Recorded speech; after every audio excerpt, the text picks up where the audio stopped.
Hello guys, আসসালামু আলাইকুম। This is Suman Bappi, Facebook page. যারা আমার ফেস যুক্ত হচ্ছিলেন সকলকে অসংখ্য ধন্যবাদ এবং ভালোবাসা। যে আমার ফ্রেন্ড ফলোয়ার আছে সবাইকে জানাই আমার পক্ষ থেকে অনেক অনেক ভালোবাসা। দেখেন যে আগের মতো আজকে রুই মাছ রান্না করার জন্য প্রস্তুতি নিয়েছিলাম। তারপরে যাবতীয় যা কিছু আছে সব কিছু কেটে দিলাম এইখানে। দেওয়ার পর আলহামদুলিল্লাহ কালারটা কিন্তু সেই হলো দেখতে। ইনশাল্লাহ আমি সবসময় বেশি পছন্দ করি মাছগুলি। রুই মাছ খেতে খুব আমার ভালো লাগে এক হিসাবে।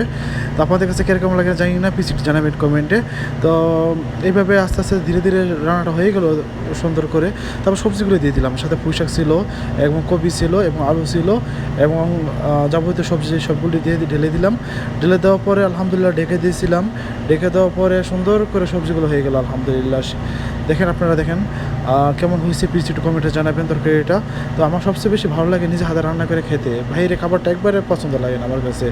তো আশা করি সকলে চেষ্টা করবো নিজে হাতে রান্না করে সুস্বাদু খাবার খাওয়ার জন্য, পুষ্টিকর খাবার খাওয়ার জন্য, শরীরের জন্য খুব উপকারী আসবে। মাছটি আবার ঢেলে দিলাম, রুই মাছগুলো ভেজে নিয়েছিলাম আগেই, এখন ঢেলে দিলাম আলহামদুলিল্লাহ। অতি শীঘ্র তরকারিটা হয়ে গেল। কেমন হয়েছে প্লিজ একটু কমেন্টে জানাবেন।